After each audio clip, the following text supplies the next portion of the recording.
Alrighty, so as I was saying before, introducing these liquidity entry models, around the start of 2023, made a really significant improvement to what we were doing and our understanding, and it gave answers, mechanical answers to all of those questions we had regarding liquidity to our trading, which was great. I mean, in reality, I don't trade or even look for entry model 5. I don't trade entry model 3. So really, myself and the majority of the community, we just look at kind of entry model 2, 4, and 1, right? So that helps to kind of keep things even a little bit more simple. But even with that said, it's led to these main problems that we spoke about in the previous lesson. So me and the team, we discussed a lot of potential solutions. And it's taken us a while to kind of settle on something before we then could really get our teeth stuck into with testing it.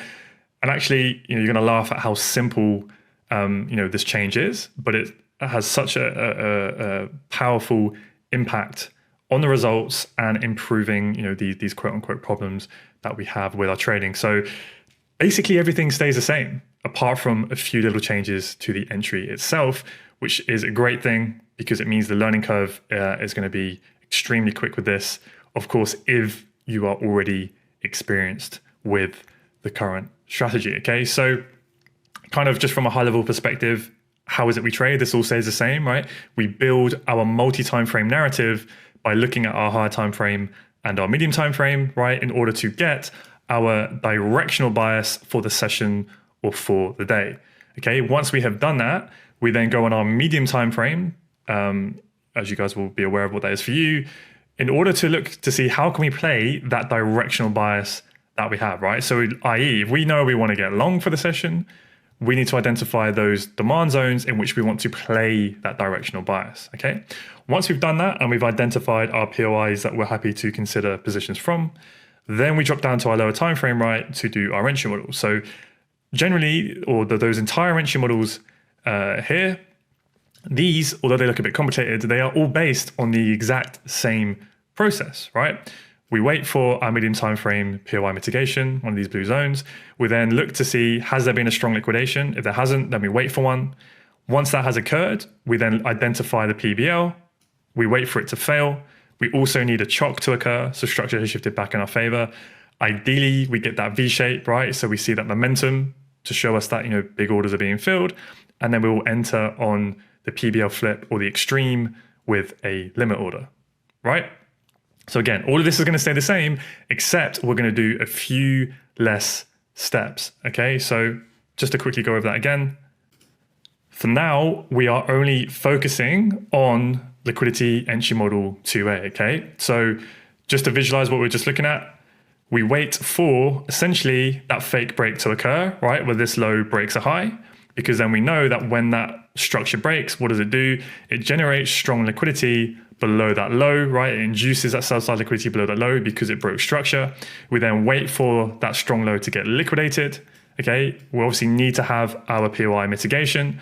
Once that then occurs, we identify where is the point before the liquidation, where is the PBL, right? This supply is what caused the strong liquidation. We then wait for that PBL to fail. And we also need to see another change of character back in our favor. So now we've seen demand regain control. We've seen structure shift back in our favor. We are trading the medium time frame POI and the medium time frame idea. So when we're at this point here, right, that is when we've seen everything we now need to see. This is then when we set our limit order on the flip or the extreme, right, depending on the situation. And then hopefully we get tagged in and we capitalize on that position, okay? So again, everything in the plan stays the same, except we're doing a few less steps in the entry model. We're not going to set our entry, limit order on the PBL flip or the extreme. We're not going to wait for a V shape in our direction. We're not going to wait for price to form a change of character back in our direction. And we are not going to we're not going to wait for the PBL to fail. Okay. So we pretty much start from this point here. Okay. So a lot more simple, a few less steps. Basically what we're already doing, but far more effective. So coming back to this diagram here, what is it we're doing? We are very simply waiting for the exact same thing. We are waiting for the fake break. We then wait for that strong low to get liquidated. right? We obviously need it to be within our POI for the mitigation. And then instead of waiting for the PBL fell chart and then hoping price pulls back to tag us in, we are going to enter on that liquidation.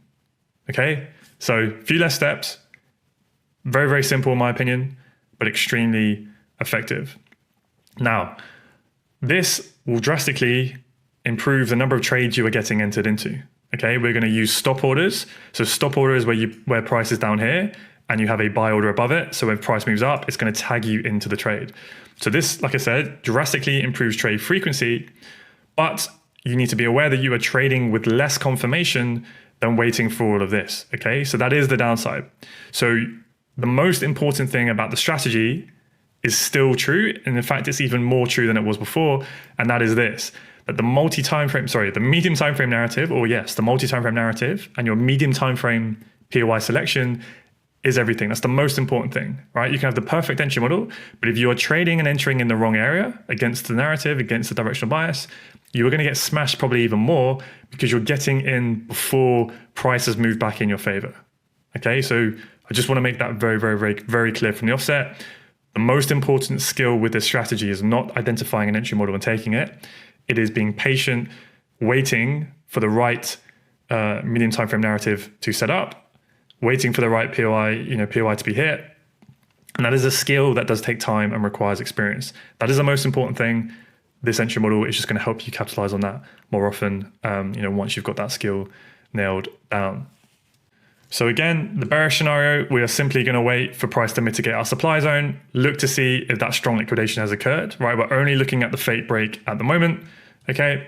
We'll look for that to get liquidated, and then we will enter on the liquidation within our POI, and then we'll look to take that short. Now, there are some slight details on rules about exactly how we mechanically do this bit here. And that's what, it's going to be far easier for me to explain on a chart. So in the next lesson, we're going to walk through a few examples.